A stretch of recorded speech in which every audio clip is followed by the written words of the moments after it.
in English, kursi radiofonik I gjuhës angleze. Let's talk in English. Të flasim anglisht çdo ditë duke ndjekur programin Let's Talk in English në orën 14 në Radio Emanuel. Thanks for taking the time to learn English here with us. I know learning a new language can be hard work, but we believe in you. Situata plot humor, argëtim dhe informacion vinë në familjet tuaja përmes programit Let's Talk in English. Mësojmë rreth teknologjisë, artit, kulturës dhe fushave të ndryshme të jetës, duke ndjekur këtë kurs radiofonik të gjuhës angleze. Let's talk in English. 10 minutes every day. That's the way. Let's talk in English. Artistja Katie Nicole në rikthen në studion e programit Music Plus dhe sikurse e kam prezantuar pak më parë, në këto momente në studio është bashkuar I ftuari për sot pastor Arjan Lerashi. Përshëndetje, kënaqësi të jemi së bashku në ditën e sotme. Përshëndetje, Kela, faleminderit për ftesën. Është gjithmonë kënaqësi për të biseduar së bashku për tema nga më të ndryshmet, për cilat ne kemi folur edhe në puntatat e shkuara të programit Music Plus, por sot vërtet jam shumë e lumtur për të prezantuar një ndër konferencat më të veçanta, e cila pritet të organizohet dhe të mbahet në datën 13 deri në 15 mars. Dy zemra një udhë, edhe për këtë do të flasim sot. Do të prezantoj më tepër për gjithë ata që janë duke na ndjekur, më tepër informacion, edhe pse jo, përse të mos I bashkohen kësaj konference, e cila do të mbahet në qytetin e Pogradecit. Prandaj, pa humbur kohë, mund të ndash pak më tepër se si erdhi ideja, frymëzimi, gjithçka që ti ke vendosur për të sjellë këtë konferencë në qytetin e Pogradecit, ku të rinjt dhe jo vetëm do të jenë pjesë e saj. Po. Fillimisht ne si grup I Liria në Krishtit, Fondacioni Freedom in Christ Ministries Albania, kemi kuptuar që të rinjt e kishave tona kanë një nevojë shumë të madhe në mënyrë që të njohin se si të ndjekin hapat për të gjetur partnerin e duhur në jetën e tyre. Pra nga kontaktet që ne kemi patur, ne kemi vënë re që në Shqipëri ka shumë të rinj të cilët janë në një moshë të pjekur që po mendojnë për martesën e tyre, mirë po kanë ngelur në një udhëkysh në disa pika, keq kuptimin ndoshta të disa çështjeve themelore ose mënyrës se si ata duhet të shkojnë drejt martesës. Pra se si ata duhet të gjejnë partnerin e duhur. Dhe që t'i lidhin këto me fjalën e Perëndis. Pra t'i shohin në këndvështrimin biblik. Sepse martesa në këndvështrimin biblik është një plan që është shumë I mirë që Perëndia e ka përgatitur për të gjithë njerëzit dhe sigurisht aq më tepër dhe për besimtarët, përmes të cilëve ai ka një plan më madhështor, akoma në mënyrë që ai të zgjerojë mbretërinë e Perëndisë dhe përmes martesës. Gjithashtu sepse ne dimi që fëmijët tanë sipas premtimeve që Zoti ka dhënë, ata do të besojnë tek Perëndia. Do të jenë pjesë e trashëgimisë së njerëzve të shpëtuar. Dhe ka gjasa më tepër që fëmijët tanë të besojnë tek Jezusi. Pra është një probabilitet më I madh që fëmijët tanë të besojnë tek Jezusi, sepse kanë lindur që në fillim me kulturën, moralin biblik dhe ata janë të hapur për të besuar tek ai. Pra ky është një premtim që Zoti ka dhënë. Dhe ne e pam të arsyeshme që besimtarët e rinj që kanë nevojë për të njohur më tepër rreth të vërtetave të shkrimit të shenjtë në lidhje me këtë çështje, mënyrën se si të mund të gjejë partnerin e duhur, mënyrën se si të shkojnë në udhën e Perëndisë, në hapat që Zoti më drejton për në martesë, këta të rinj të njohin këto hapa, mënyrën dhe të ecin duke I marrë nga ana praktike këto hapa, derisa të arrijnë tek altari, kur ata të dy të mund të ndajnë premtimet për njëri tjetrin, dhe që të japin këto premtime përpara Zotit, që të nisë një nismë e re, të nisë një jetë tjetër, jeta martësore që ka të bëjë me një marrëdhënie më të ngushtë akoma mes tyre me Perëndin dhe mes veti. Është vërtet një temë shumë e rëndësishme që mendoj që është trajtuar pak, edhe besoj që kërkon gjithmonë edhe më tepër vëmendjen e gjithsecilit prej nesh, edhe pse jo për t'i orientuar, për t'i drejtuar këta të rinj në mënyrën se si ata duhet të zgjedhin dhe se si Perëndia i ka thirrur për të shërbyer, por nga ana tjetër edhe për të plotësuar, sepse gjithçka fillon edhe në familje, në njohjen me njëri tjetrin dhe në krijimin e një familjeje. Prandaj ju jeni duke prezantuar mënyrën se si e keni parë për të realizuar këtë konferencë dhe gjithçka që ju kanë nxitur pse jo përcjell këtë konferencë, por cilat janë temat kryesore që do të trajtohen gjatë konferencës dhe si lidhen ato, pse jo, edhe me realitetin e përditshëm të atyre personave që do të jenë pjesë e saj. Po. Temat kryesore dalin nga vetjeta e të rinjve. Unë personalisht i kam hasur ato në kohën kur kam kërkuar që Perëndia të më zbulonte partnerin e dur të jetës time dhe ka qenë një kohë e vështirë, një kohë lutjesh, një kohë sprovash, një kohë ankthi, doja të thesha, një kohë lutjesh me agjerim, madje, një kohë betejë shpirtërora, që unë të mund të gjeja vërtet partnerin e dur, sepse të rinjt janë në një udhëkyq. Duhet të martohem, jo. A është plani i Perëndis që unë të martohem apo jo? Në qoftë se është plani i Perëndis, me kë duhet të martohem? A duhet të marr një besimtar apo jo? A duhet të gjendet një person besimtar për mua, sepse shikoj që ka pak dhe në përkisha nuk ka për shembull shumë djem ose nuk ka shumë vajza në ato kisha ku ne mund të kemi marrëdhënie. Sidomos edhe raportet në kohën në cilën e jetojmë, kemi lindshmëri më të lartë të vajzave krahasuar me djemt. Po. Edhe temat kryesore janë pikërisht këtu, ato që vërtet Perëndia i prek në fjalën e tij dhe gjithashtu dhe që hasim ne në jetën tonë, unë personalisht para 27 viteve gati, edhe më tepër dhe të rinjt e kësaj koha. Dhe këto tema janë të tilla që çfarë është martesa? Përse duhet të martohem? Thjesht vetëm një tradit, thjesht vetëm sepse thuhet që duhet të martohem, se prindrit më thonë që duhet të martohesh, dhe patjetër duhet ta bësh. Apo domethënë duhet ta kuptosh në një sfond më të gjerë. Si e shikon martesën Perëndia, me çfarë sysh e shikon ai? Ne jemi në javën e martesës tani. Po, është e vërtet. Shumë shpejt nisim javën e martesës, familjes, mund ta shohim në të gjitha këndvështrimet. Po, në datën 14, unë besoj që të rinjt, të cilët ende si janë martuar, do thonë, po, ku jemi ne në lidhje me këtë plan? Ku jemi ne në lidhje me këtë dëshirë që Perëndia ka për mua? Dhe do fillojnë domethënë të gjykojnë vetveten. Po në fakt Perëndia ka hapur një mundësi që ata të hyjnë dhe të njohin këto apa. Me këtë duhet martohem, si thash, pra tema të rëndësishme, si atëra, në qoftë se unë kam besimtar, si duhet ta dalloj cili është ai personi që Zoti ka caktuar. Kam 3, 4, 5, 6 raste që më kanë dalë përpara. Kush është personi tani nga këta 4, 5, 6 që Perëndia ka caktuar? Si punon Perëndia në këtë periudhë, në këtë kohë? Dhe do të përmenden shumë me qartë, domethënë mënyrën se si Perëndia punon dhe se si ata duhet ta kapin dhe të njohin vullnetin e Perëndis. Dhe të kapin që cili është ai person që vërtet Perëndia ka caktuar. Në mënyrë që të hyjnë në këtë marrëdhënie vërtet me gati 99% besim të plot që kjo martesë ka erdhur nga Perëndia. Dhe kur ata të kenë një besim të plot që kjo martesë ka erdhur nga Perëndia, atëherë ata do të kenë një martesë vërtet shëndetshme, që do të ketë sfida patjetër, do kenë probleme mes tyre si partner në të ardhmen, por që këto probleme ata janë mësuar tashmë se si të mund t'i zgjidhin duke u fokusuar tek Perëndia, duke dashur njëri tjetrin, duke ecur në këto shkallë hapash besimin falni, dhe që do t'i ndikin hap që nisën, do t'i ndikin hapas hapi që nisën që në kohën kur ata u njohin me njëri tjetrin. Sepse që aty fillon themelimi i kësaj marrëdhënie mes këtij çifti. Dhe kur themelimi i kësaj marrëdhënie është mbi bazën e së vërtetës, mbi bazën e fjalës Perëndis, atëherë dhe martesa nuk mund të shkundet. Edhe sfidat kalohen më lehtë. Kalohen shumë më lehtë. Dhe do të ketë pyetje dhe diskutime të tilla.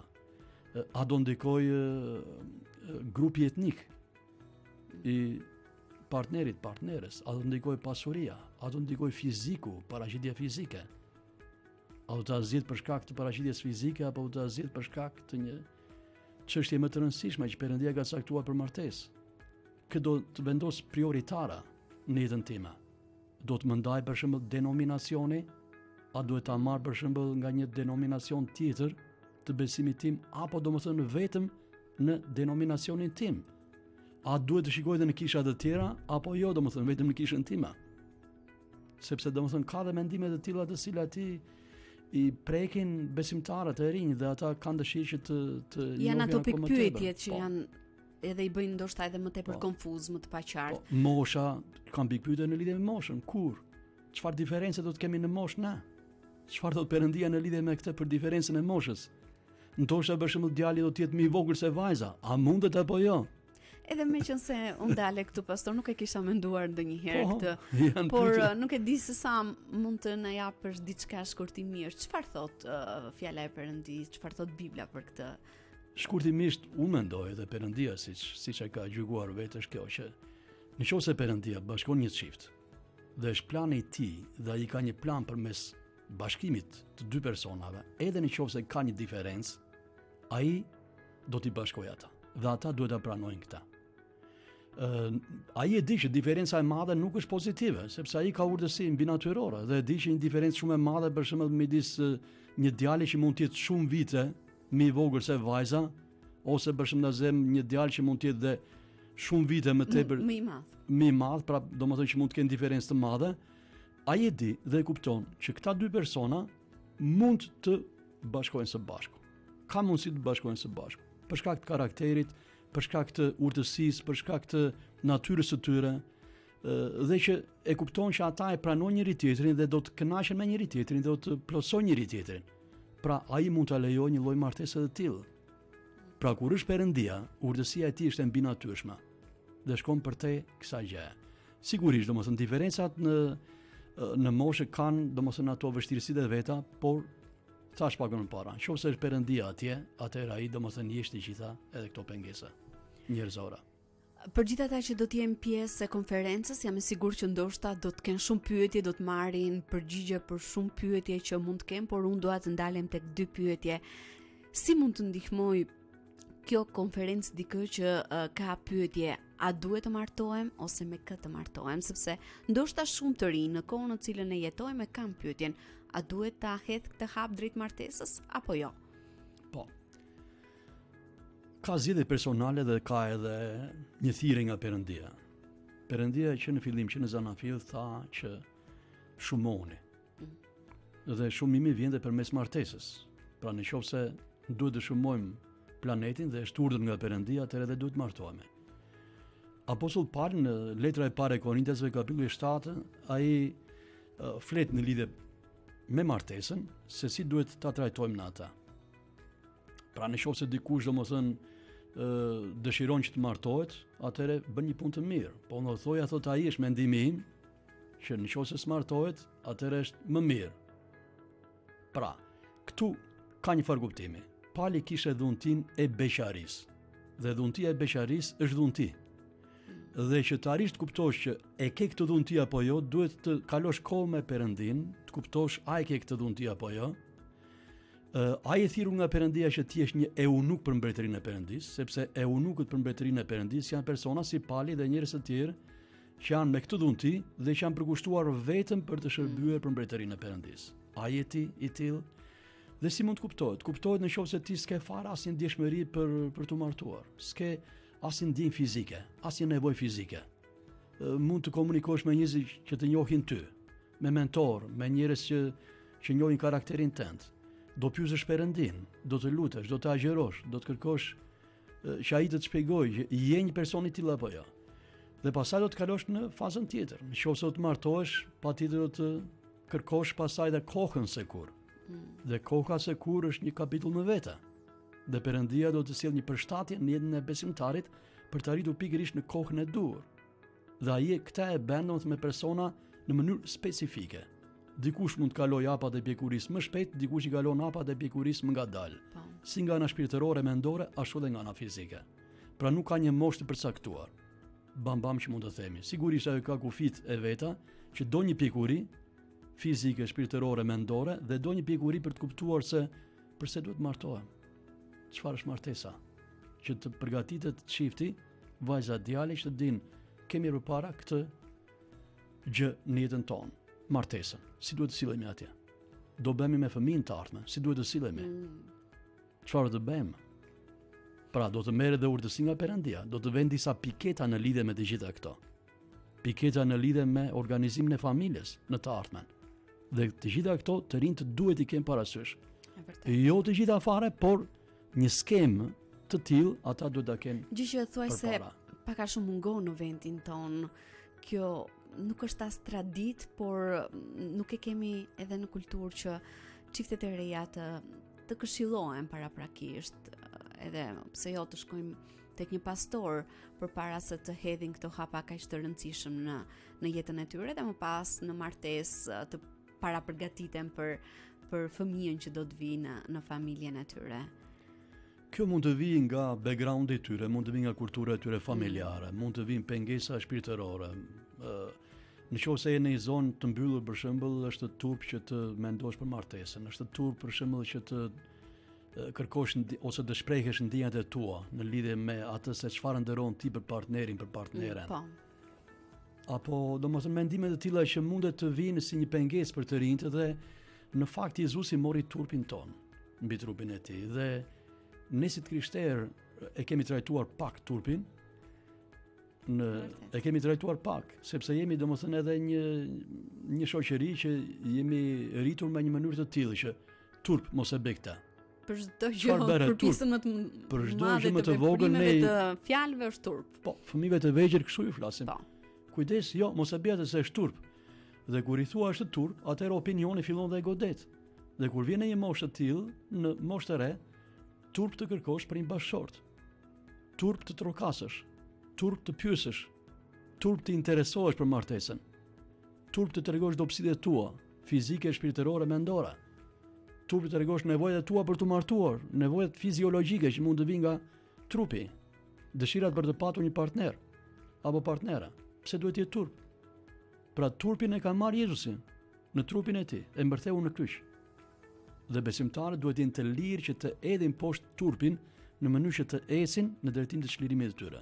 Dhe pikërisht një nga temat kryesore do të jetë dhe në konferencë është kjo. Si mund të çlirohem nga pengesat që më vijnë mua në fortesat e errësirës për sa i përket martesës. Pra, nuk do të jetë një konferencë që do të jetë vetëm për të trajtuar çështjet e martesës, po dhe një konferencë çlirimi, si të rinj duhet çlirohen nga këto mentalitete. Dikush mund të thotë që po unë do martohem, do të nisem emocionet e mia. Po, është zgjidhja jote personale. Që ti të zgjedhësh të martohesh me dikë duke u prirur sipas emocioneve të tua. Por zgjidhja më e mirë do të jetë që ti të prirësh nga vullneti i Perëndis. Sepse nëse ne vendosim emocionet përpara vullnetit të Perëndis, atëherë këtu dhe mund të gabojmë, sepse emocionet mund të na zgjinjejnë. Dhe është e rëndësishme që ne të kuptojmë se çfarë plani ka Perëndia për jetën time. Cili është vullneti i tij? Këtë lloj partneri ka dëshirë Perëndia për jetën time. Në mënyrë që kur unë ta shikoj partnerin them, po, domethënë ky plotson të gjitha ato. Që unë jam lutur që Zoti i vërtet ka planifikuar për mua, për partner ose për partnere, dhe sa ta shikojnë atë, deri të thonë që po, unë kam paqe. Dhe do të kenë dëshirë që të komunikojnë, do të kenë dëshirë që të luten së bashku, të kalojnë kohë së bashku, të shpenzojnë, të forcojnë një marrëdhënie shpirtërore me njëri tjetrin, sepse kjo është ajo që Perëndia dëshiron për një çift që e përgatit për martesë dhe derisa të arrijnë, siç thash, edhe në altar për të dhënë premtimin e tyre. Do të kemi një shkëputje shumë të shkurtër muzikore për të rikthyer vetëm pas pak edhe për të vazhduar bisedën në ditën e sotme me pastor Alian Larashin. Jemi duke prezantuar më tepër detaje nga konferenca e cila do të mbahet në datën 13 deri në 15 mars, dy zemra një udhë, por në këto momente ju ftoj të ndiqni këngën Dua të të lavdëroj o Zot, kënduar nga Çimi dhe Nisa.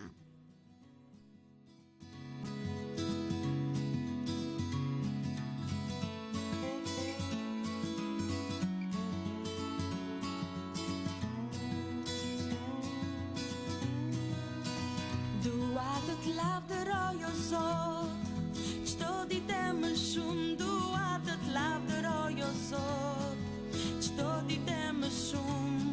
Që të mësoj që të kërkoj diturinë e hirit tënd. Dua të të lavdëroj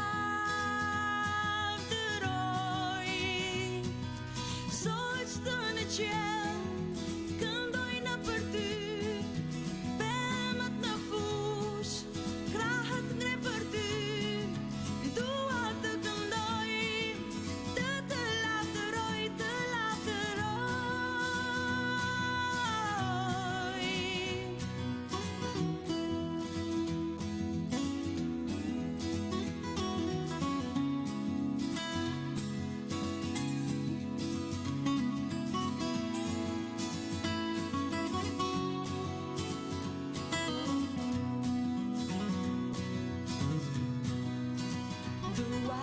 lavdëroj o Zot, çdo ditë më shumë dua të të lavdëroj o Zot, çdo ditë më shumë që të mësoj që të kërkoj diturinë e hirit të dua të të lavdëroj.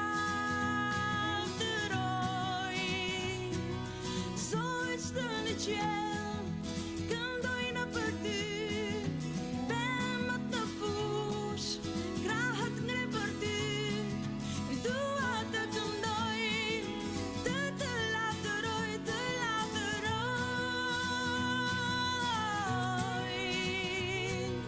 Zot të në qiell, këndoj në për ty, pemët në fush, krahët ngre për ty, dua të këndoj, të të lavdëroj, të lavdëroj.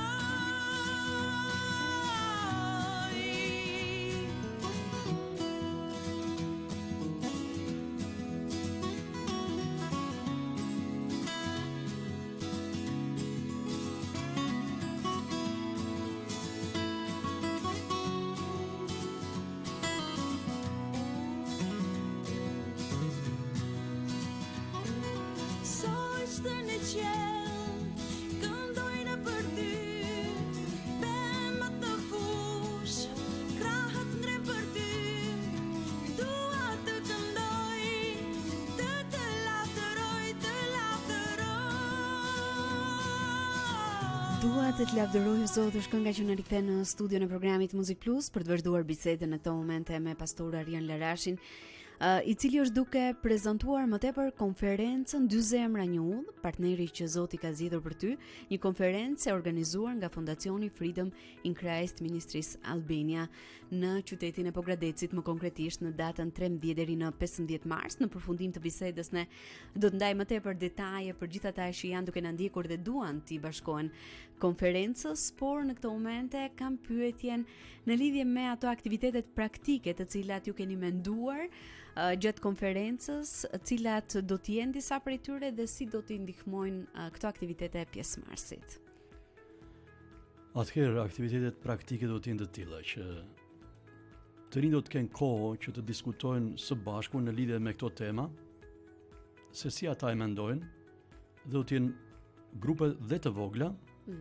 Gjithashtu ndoshta mund të kenë dhe momente të tilla që mund të jenë tek e tek, pra që mund të bjenë tek e tek djalë vajzë, në mënyrë që të diskutojnë në lidhje domethënë me temën që do të jepet si mësim dhe se çfarë mendojnë ata. Do të ketë gjithashtu dhe lojra, aktivitete të tilla që të mund të ketë një harmoni dhe një kohë njohje më tepër, edhe bashkimi shpirtëror, sepse dhe një lojë aktiviteti i tillë patjetër që i bashkon të rinjt për të qenë në unitet.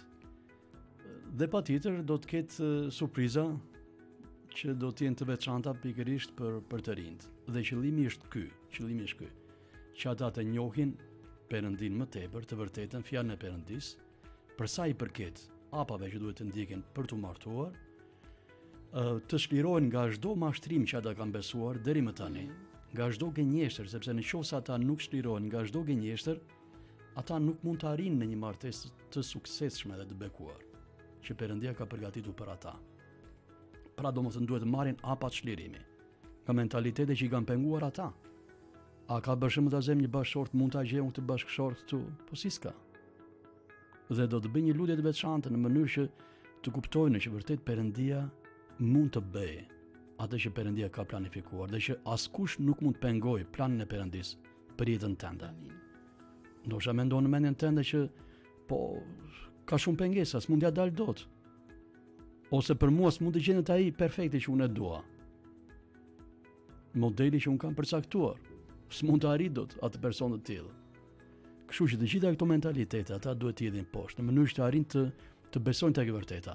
Dhe pastaj qëllimi tjetër është që pse jo në këtë kohë ata të mund të njohin personalisht edhe vëllezën motra në Krisht, pra që të njohin dhe të kenë kohë së bashku me njëri tjetrin që në të ardhmen ata të mund të shkëmbejnë një numër telefoni, mund të shkëmbejnë një kontakt së bashku për të vazhduar një komunikim vëlla-motër dhe për të njohur edhe më tepër në të ardhmen. Sepse është shumë e rëndësishme, për mua kështu kanë funksionuar. Pra unë njoha me Mimozën në një konferencë të Vllazirit Ungjillore në Nehemia në Pogradec dhe mbasi u njohëm ne shkëmbym kontakt së bashku. Ku banon edhe këtej, një numër telefoni, më kupton një adresë, kështu, po të lutem për njëri tjetrin dhe thjesht fillon një misi motre vëllai që Perëndia kush e di se si e përdor në të ardhmen. Pra domethënë ne besojmë që Perëndia ka një plan për kishën shqiptare. Ka një plan për popullin shqiptar, ka një plan për mbretërinë e Perëndisë këtu në Shqipëri, në mënyrë që ai ta zgjerojë.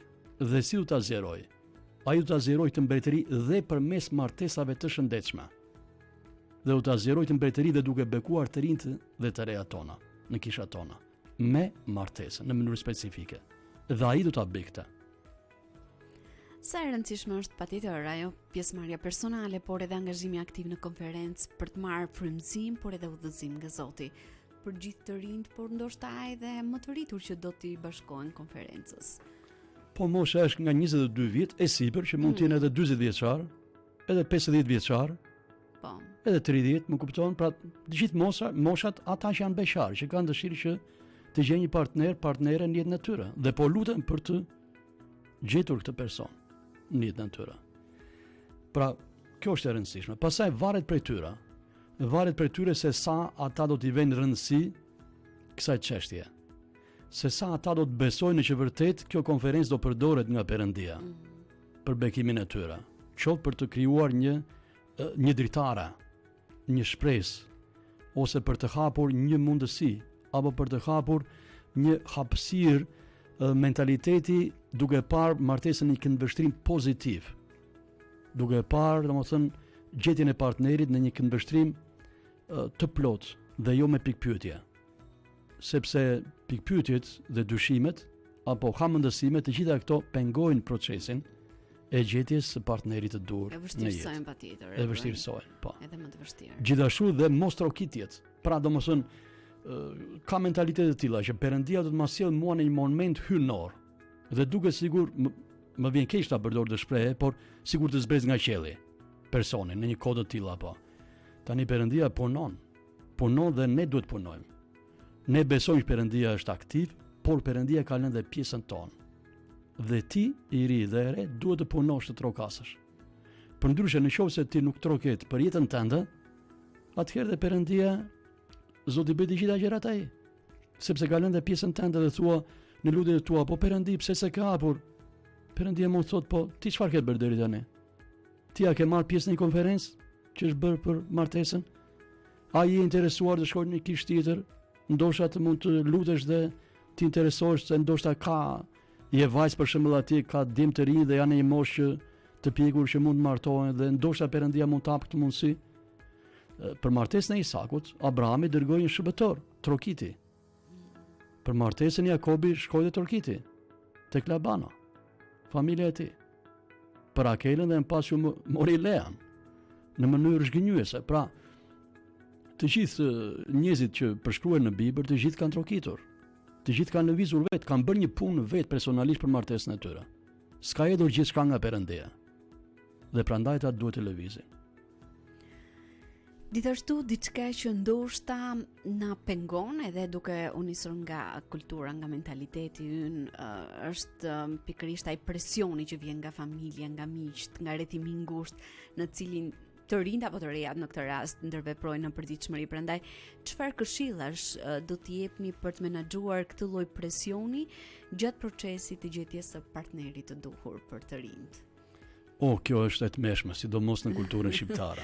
Prandaj them. Kjo ka qenë torturuese për mua. Ka qenë dhe për fat keq vazhdon të jetë ende sot. Kela, unë isha gati 34 vjeç. Pra u martova 34 vjeç. Imagjino pak. Mendo pak, ka qenë pak sa. Një djalë në Korçë, në një moshë domethënë të pjekur. Duhet të ishe martuar me kohë. Djali i vetëm, babai, mamaja, ku je, çfarë po bën? Idu, lëviz. Po duhet martohen, po dua një besimtare.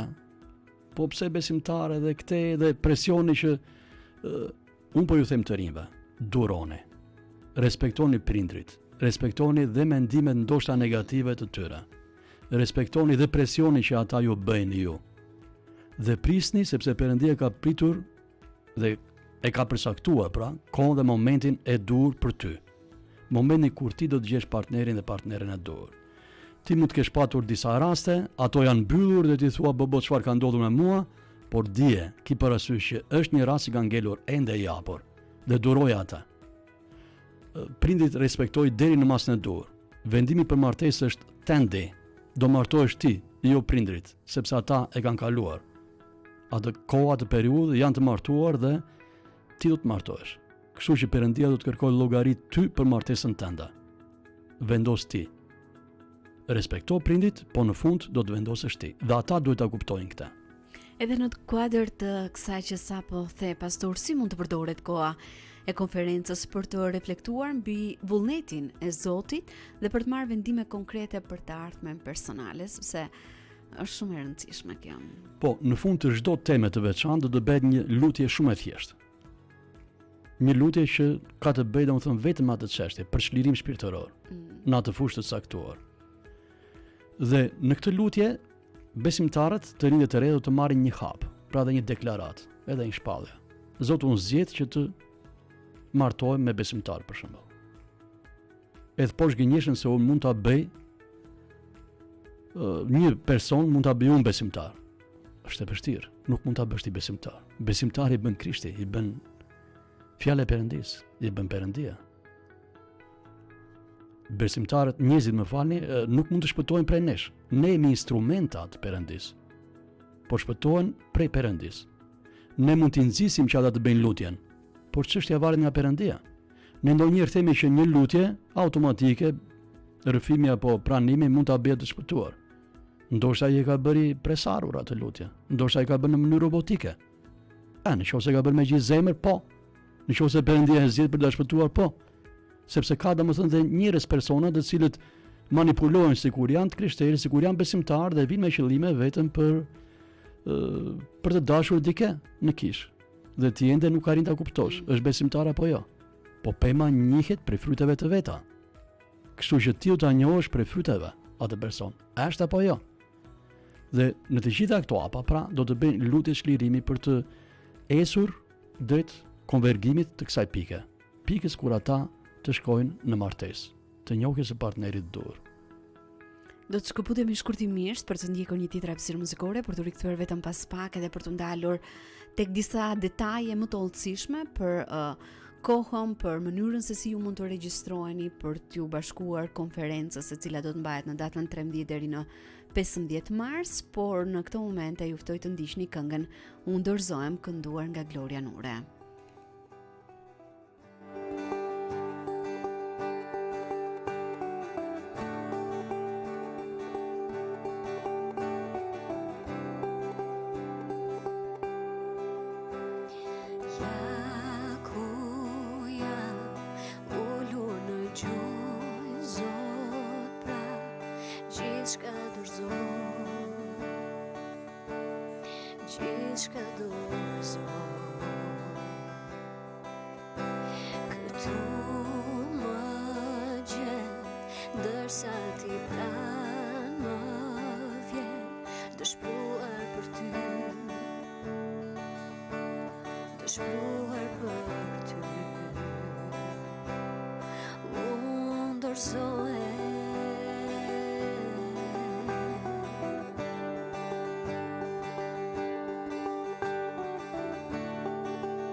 shumë, dua të të njoh më shumë. Si një ere fort, Jezus fryte kun, Zoti vepro, Zoti vepro,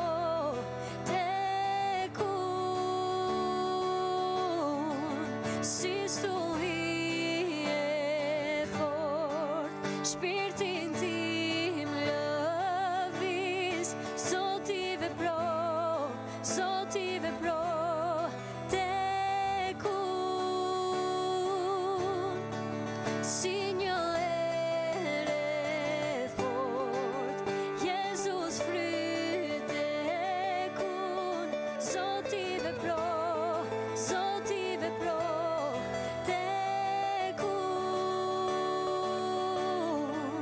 si stuhi e fort, shpirtin tim lëviz, Zoti vepro, Zoti vepro, tek unë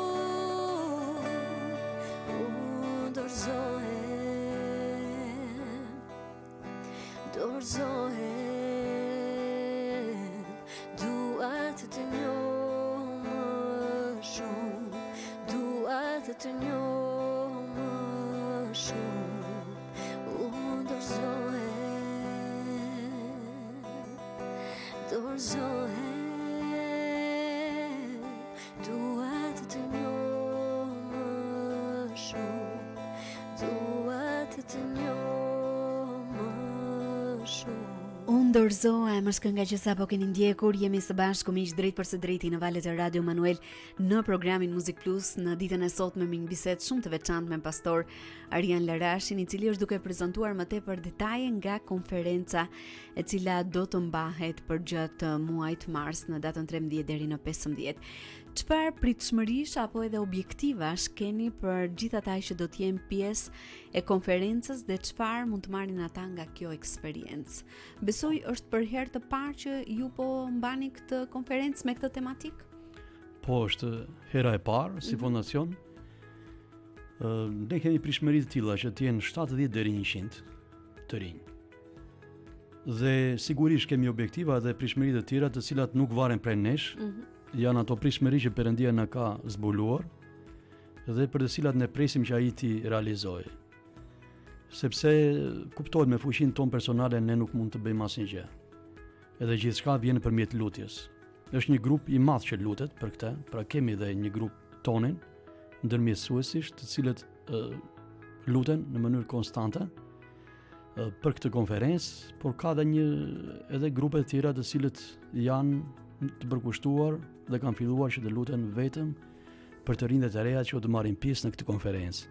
Dhe dihet që kur diçka merret me lutje, atëherë Perëndia fillon dhe vepron. Dhe Perëndia do derdh patjetër bekimet e tij. Dhe objektivi që ne presim është transformimi i jetës së këtyre të rinjve dhe të rejave. Çlirimi nga çdo jo e vërtet, shpirtërore që ata kanë marrë. Marrja e së vërtetës dhe zbatimi i së vërtetës, edhja në praktike e së vërtetës që ata do të marrin. Por gjithashtu dhe frytet në të ardhmen pastaj. Ne u shikojmë se jeta e tyre do ndryshojë dhe do të marrim lajme të mira pastaj.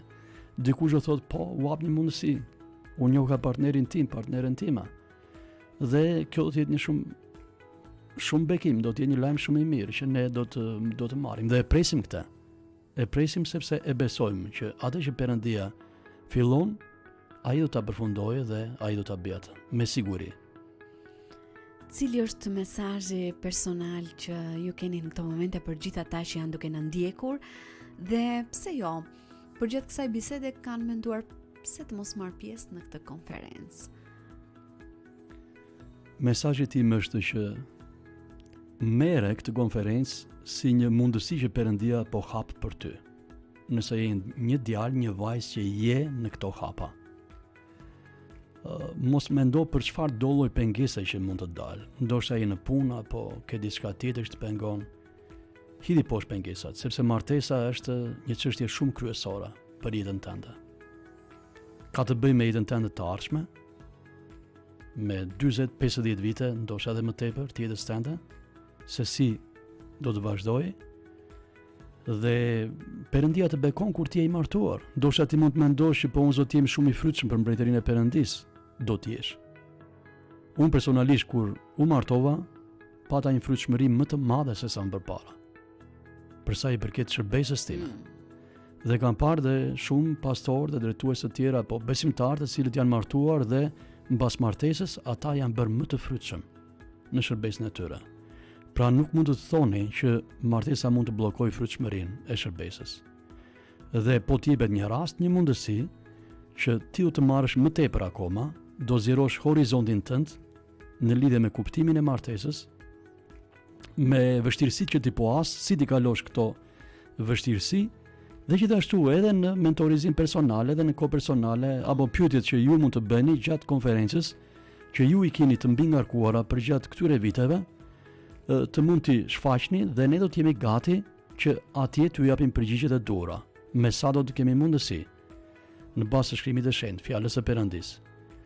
Prandaj ju inkurajoj të regjistroheni, sepse edhe ditët po përfundojnë, do të jetë në kompleksin CFN Albania në Pogradec, pra nga data 13 deri në 15 mars, për moshat nga 22 e sipër. Do të jetë një fundjavë në mos. Një fundjavë e bekuar, po, dhe keni mundësi që vërtet të shkëputeni nga rutina juaj e përditshme, në mënyrë që vërtet të merrni dhe një bekim që Perëndia ka përgatitur për ju, nëse vërtet e besoni që Perëndia ka përgatitur një bekim për ju. Dhe unë duhet të shtoj diçka për gjithë ata që janë duke na ndjekur, ndoshta nuk kanë kontaktet apo rrjetet sociale të pastorit, patjetër në faqen tonë Radio Manuel Albania, teksa unë kam bërë postimin e ditës së sotme për bisedën që do të zhvillonim në studio, aty keni edhe linkun ku ju mund të regjistroheni për të qenë pjesë e kësaj konference. Prandaj ose thjesht mund të na shkruani ne dhe ju lidhje me kontaktet e duhura me pastorin nëpërmjet rrjeteve sociale, por edhe nëpërmjet telefonit për të bërë një regjistrim edhe për të qenë pjesë e kësaj konference. Dhe data përmbyse është data 23 shkurt. Pra brenda kësaj date është mirë që ju të regjistroheni dhe mos e lindni për në fund. Pra do të jetë në datën 13 mars, do të nisë mbasdite? Po, mbasdite. Po. Për gjithë ata që ndoshta janë edhe në punë dhe mendojnë që nuk ka mundësi për të shkëputur. Mund të vinë dhe 1 orë me vonesë, 2 orë me vonesë, nëse janë nga larg, nuk ka ndonjë problem. Peshtuna dhe dita e diel. Po. Nëse ata e ndjejnë vështirë për të ardhur pak më shpejt, para orës 4 apo 5, nëse kanë vështirë, nuk ka problem. Mund të vinë me 6. Patjetër. Edhe besoj që do të jetë një kohë e bekuar për gjithë ata që do të jenë pjesë e kësaj konference, për gjithë të rinjtë të rejat, por jo vetëm ashtu sikurse ju e prezantuat, nuk kanë ndonjë kufi moshe për më të rriturit, të cilët pse jo duan të marrin më tepër nga fjala e Perëndisë dhe udhëzimin e Perëndisë për këtë vendim kaq të rëndësishëm në jetën e secilit prej nesh. Pastor, të falenderoj, kënaqësi të ishim së bashku në ditën e sotme, ju uroj shumë bekime, edhe vërtet jam shumë e lumtur që një konferencë e tillë do të mbahet shumë afër nesh në qytetin e Pogradecit. Faleminderit, Kela, edhe një herë për ftesën, bekime dhe ju. Unë të uroj një ditë mbar në vazhdim, ne këtu përfundojmë bisedën tonë në studio, do të vazhdojmë miq të jemi edhe për gjatë minutazhit të mbetur në programin Muzik Plus në këtë të mërkur data 4 shkurt, por në këto momente ju ftoj të ndiqni një tjetër hapësirë muzikore, vjen Marcel Fieraj me këngën Jam në shtëpi me Atin.